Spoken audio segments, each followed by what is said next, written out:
আসসালামু আলাইকুম। বাংলাদেশ বেতার খুলনা, খবর পড়ছি নাসিমা আক্তার। জাতীয় সংসদের হুইপ রকিবুল ইসলাম বকুল বলেছেন, উন্নয়নের স্বার্থে সবাইকে ঐক্যবদ্ধ হতে হবে। অতীতের সব ভুল ত্রুটি পেছনে ফেলে দলমত নির্বিশেষে প্রধানমন্ত্রীর উন্নয়ন প্রকল্পগুলো বাস্তবায়নে আমাদের কাঁধে কাঁধ মিলিয়ে কাজ করতে হবে। তিনি গতকাল দেশব্যাপী নদী, নালা, খাল, জলাধার খনন ও পুনঃখনন কর্মসূচির অংশ হিসেবে খুলনার ডুমুরিয়া উপজেলার গুটুদিয়া ইউনিয়নের টিয়াবুনিয়া খাল পুনঃখনন কাজের উদ্বোধনকালে প্রধান অতিথির বক্তৃতায় একথা বলেন। হুইপ বলেন, দীর্ঘদিন ধরে পলি জমে খালের নাব্যতা হারিয়ে যাওয়ায় এই এলাকায় স্থায়ী জলাবদ্ধতার সৃষ্টি হয়েছে। এ প্রকল্পটি সফলভাবে শেষ হলে একদিকে যেমন পানি নিষ্কাশন ব্যবস্থা উন্নত হবে, অন্যদিকে এলাকার কৃষি ও মৎস্য খাতে ইতিবাচক পরিবর্তন আসবে। তিনি আরও বলেন, এই অঞ্চলে যত খাল আছে দখলমুক্ত হলে জলাবদ্ধতা দূর হবে। প্রধানমন্ত্রী দায়িত্ব নেয়ার পর কৃষকদের 10,000 টাকা পর্যন্ত কৃষি ঋণ মওকুফ করেছেন, কারণ কৃষক বাঁচলে বাঁচবে দেশ।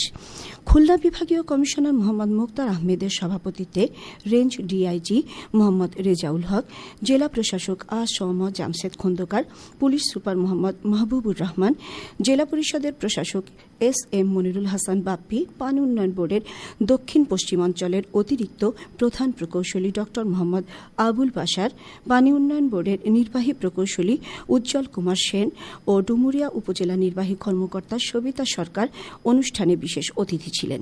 উল্লেখ্য, 1.70 কিলোমিটার খাল খননে ব্যয় হবে 38,75,000 টাকা। আগামী জুন মাস নাগাদ প্রকল্পের কাজ শেষ হওয়ার কথা রয়েছে। খুলনা সিটি কর্পোরেশনের প্রশাসক নজরুল ইসলাম মঞ্জু নগরীর বর্জ্য ব্যবস্থাপনাকে চ্যালেঞ্জ হিসেবে উল্লেখ করে বলেছেন, এই চ্যালেঞ্জকে সামনে রেখেই এই সেক্টরের সবকিছু পর্যবেক্ষণ করা হচ্ছে। পর্যবেক্ষণ শেষে একটি কর্মপরিকল্পনা গ্রহণ করা হবে এবং কর্মপরিকল্পনা অনুযায়ী বাস্তবতার আলোকে যা যা করা দরকার সেগুলো বাস্তবায়ন করে কনজারভেন্সি বিভাগকে নতুন করে সাজানো হবে। তিনি গতকাল নগরীর বিভিন্ন সেকেন্ডারি ট্রান্সফার স্টেশন STS এর বর্তমান অবস্থা পরিদর্শনকালে স্থানীয় জনসাধারণ ও সাংবাদিকদের সাথে মতবিনিময়কালে কথা বলেন। কেসিসি প্রশাসক ঈদের প্রাক্কালে জনমানুষের ভোগান্তি যেন না বাড়ে সেদিকে লক্ষ্য রাখা এবং বিদ্যমান STS-গুলোর প্রয়োজনীয় সংস্কার কাজ দ্রুত করার জন্য সংশ্লিষ্ট কর্মকর্তাদের নির্দেশ দেন।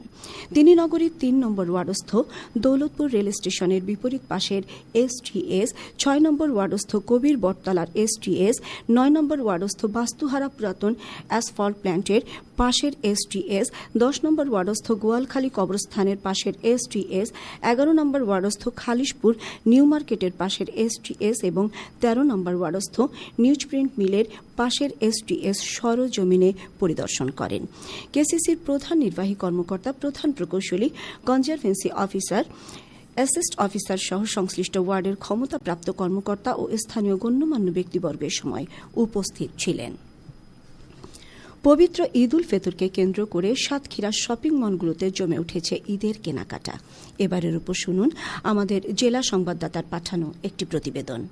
সাতক্ষীরায় ঈদের কেনাকাটা জমে উঠেছে। জেলা শহরের Satkhira shopping centre, Bashundhara shopping complex, Aminia market সহ ছোট বড় 1 ডজন মার্কেটে সকাল থেকে মধ্যরাত অবধি উপসে পড়া ভিড় লক্ষ্য করা যাচ্ছে। তরুণীদের প্রথম পছন্দ ফার্সি ও সারারা, আর ছেলেরা কিনছে জিন্স ও পাঞ্জাবি। এবার ঈদে আমাদের বেচাকেনা ভালো হচ্ছে। পাশের প্রথম থেকেই আলহামদুলিল্লাহ অনেক বেচাকেনা সাড়া পাচ্ছি আমরা, এবং এবার ঈদে বিশেষ করে মেয়েদের সারারা, গারারা, লেহেঙ্গার চাহিদা অনেক বেশি। ছোট বোনকে নিয়ে এখন মার্কেট করতে আসলাম আর কি। এসে যা দেখতেছে মোটামুটি মার্কেটের অবস্থা স্থিতিশীল আছে এবং আগের বছর তুলনায় এই বছর আর কি মার্কেটের প্রাইসটা মানে জিনিসপত্রের প্রাইসও একটু রিজনেবল আছে। যেমন আগের বছর কিছু ক্রাইসিস আমরা দেখতে পেয়েছিলাম, এই বছর সেরকম ক্রাইসিস নেই। এই কারণে আর কি মোটামুটি বলতে পারি যে আগের থেকে এই বছর আর কি মার্কেটের অবস্থা স্থিতিশীল অবস্থা। 15 রোজার পরে বিক্রেতাদের দম ফেলাবার ফুরসত নেই। ক্রেতাদের চাহিদা মেটাতে পেরে খুশি তারাও। বেচাকেনা আলহামদুলিল্লাহ অন্য বছর তুলনায় অনেক ভালো। এবছর আপডেট বেচাকেনা মানে অগ্রিম বেচাকেনা হয়ে যাচ্ছে। চাহিদা এবছর ফার্সি একটা ড্রেস আসছে, ওইটার চাহিদা অনেক বেশি। ওইটা চাই, তারপরে সারারা, গারারা, যেটা 1 পিস 2 পিস বা 3 পিসের অনেক চাহিদা আছে। পাকিস্তানি কফি, এই টাইপের ড্রেসের চাহিদা অনেক বেশি। সামর্থ্য যাই থাক, প্রিয়জনদের হাতে তুলে দিতে হবে ঈদের পোশাক সহ আনুষঙ্গিক সামগ্রী। ঈদের আনন্দ থেকে যেন কেউ বঞ্চিত না হয়, সেই চেষ্টাই থাকছে সকল অভিভাবকের। সাতক্ষীরা থেকে আবুল কাশেম, বাংলাদেশ বেতার, খুলনা। মেহেরপুর সদর উপজেলার বুড়িপোতা গ্রামের সম্প্রতি অগ্নিকাণ্ডে ক্ষতিগ্রস্ত দুটি পরিবারের মধ্যে গতকাল নগদ 10,000 টাকা, 2 বান্ডিল ঢেউটিন, খাদ্য সামগ্রী ও কম্বল বিতরণ করা হয়। জেলা প্রশাসক ড সৈয়দ এনামুল কবির প্রধান অতিথি হিসেবে এসব সামগ্রী বিতরণ করেন। সদর উপজেলা নির্বাহী কর্মকর্তা ও উপজেলা প্রকল্প বাস্তবায়ন কর্মকর্তা এ সময় উপস্থিত ছিলেন। এদিকে জেলার গাংনী উপজেলার কাথলি ইউনিয়নের মাইলমারি গ্রামে পানিতে ডুবে 2 শিশুর মৃত্যুর ঘটনায় গতকাল পরিবার দুটির মধ্যে নগদ 20,000 টাকা ও 2 বস্তা শুকনো খাবার বিতরণ করা হয়। উপজেলা নির্বাহী কর্মকর্তা প্রধান অতিথি হিসেবে এসব সামগ্রী বিতরণ করেন। আজ 28 রমজান। খুলনা মহানগর ও এর পার্শ্ববর্তী এলাকায় ইফতার সন্ধ্যে 6:16 এবং আগামীকাল সাহরির শেষ সময় ভোর 4:48। সবশেষে আবহাওয়া। আজ সন্ধ্যে 6টা পর্যন্ত পূর্বাভাসে বলা হয়েছে অভ্যন্তরীণ নদীবন্দরগুলোর জন্য কোনো সতর্কবাণী নেই এবং কোনো সংকেত দেখাতে হবে না। খবর শেষ হলো। আমাদের পরবর্তী খবর প্রচারিত হবে সন্ধ্যে 6:35 ইংরেজিতে।